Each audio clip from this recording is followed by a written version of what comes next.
It's time for one of my favorite books when I was a kid. It's called Blueberries for Sal. I love eating, so this book really hits home for me. And I love the pictures. Hold on, I'm going to turn a light on so that it's easy to see things. Is that better? That's better. Okay, let's get started. Blueberries for Sal. One day, little Sal went with her mother to Blueberry Hill to pick blueberries. Little Sal brought along her small tin pail, and her mother brought her large tin pail to put berries in. "We'll take our berries home and can them," said her mother. "Then we'll have food for the winter."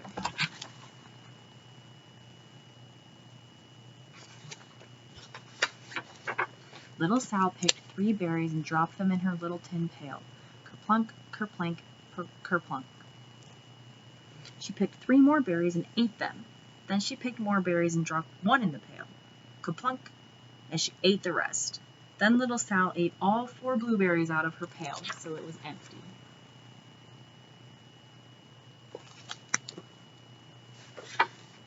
Her mother walked slowly through the bushes, picking blueberries as she went and putting them in her pail. Little Sal struggled along behind, picking blueberries and eating every single one.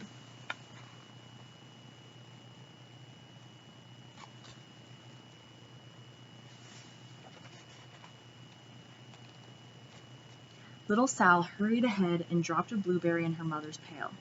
It didn't sound kerplink because the bottom of the pail was already covered with berries. She reached down inside to get her berry back. Though she really didn't mean to, she pulled out a large handful because there were so many berries right up close to the one she had put in.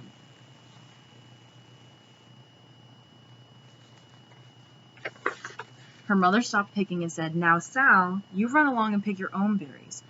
Mom wants to take her berries home and can them for next winter."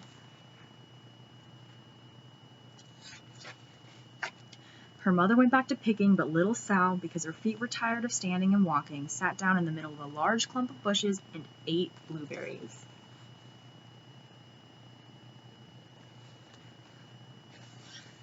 On the other side of Blueberry Hill, Little Bear came with his mother to eat blueberries. "Little Bear," she said, "eat lots of berries and grow big and fat. We must store up food for the long, cold winter."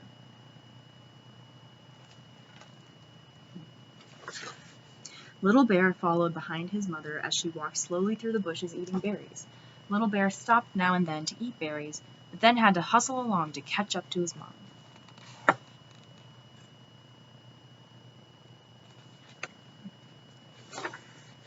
Because his feet were tired of hustling, he picked out a large clump of bushes and sat down right in the middle and ate blueberries.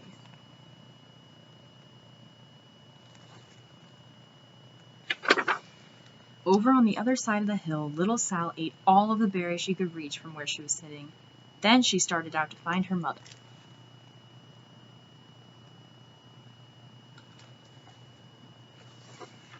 She heard a noise from around a rock and thought, "That is my mother walking along."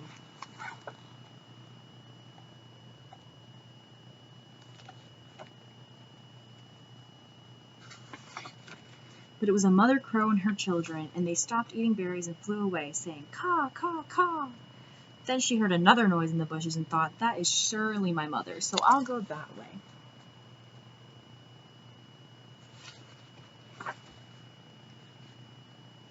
But it was a little bear's mother instead. She was tramping along, eating berries, and thinking about storing up food for the winter. Little Sal tramped right along behind. She's not scared of the bears. By this time, Little Bear had eaten all the berries he could reach without moving from his clump of bushes. Then he hustled off to catch up with his mother. He hustled and hunted, but his mother was nowhere to be seen. He heard a noise from over a stump and thought, "That's my mother walking along."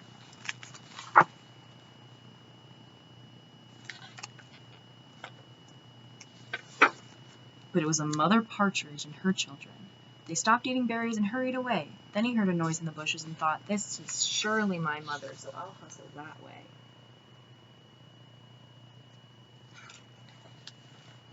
But it was little Sal's mother instead. She was walking along, picking berries, and thinking about canning them for next winter. Little Bear hustled right along.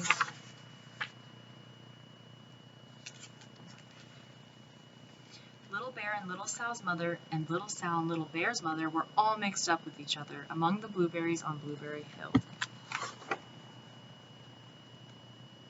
So there's the Mother Bear and Sal, and then there's Sal's mother and Little Bear.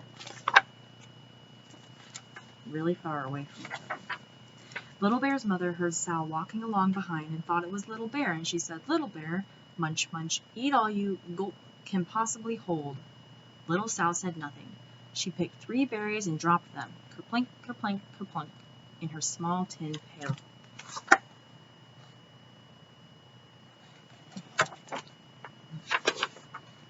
Little Bear's mother turned around to see what on earth would make a noise like kerplunk. "Grump!" she cried, choking on a mouthful of berries. "This is not my child. Where's Little Bear?" She took one good look and backed away. She was old enough to be shy of people, even a very small person like Little Sal. Then she turned around and walked off very fast to hunt for Little Bear. She looks very surprised. Little Sal's mother heard Little Bear tramping along behind and thought it was Little Sal. She kept right on picking and thinking about canning blueberries for next winter.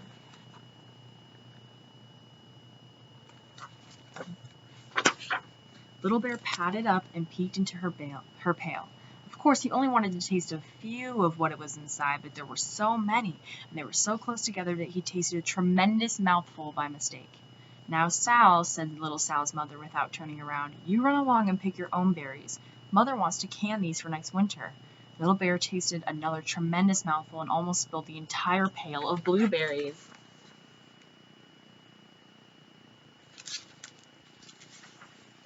Little Sal's mother turned around and gasped, "My goodness, you are not Little Sal. Where's my child?" Little Bear just sat munching and swallowing and licking his lips. Little Sal's mother slowly backed away. She was old enough to be shy of bears, even very small bears like Little Bear. Then she turned and walked away quickly to look for Little Sal.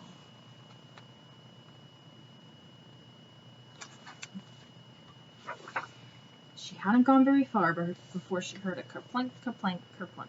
She knew just what made that kind of noise.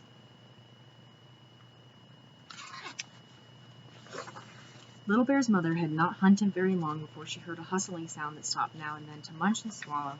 She knew just what made that kind of noise.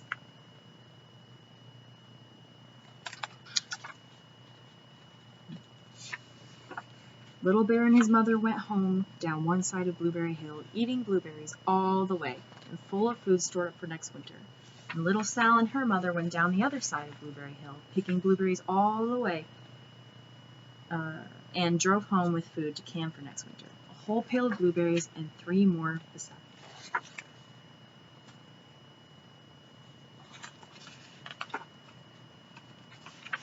The end. There they are canning.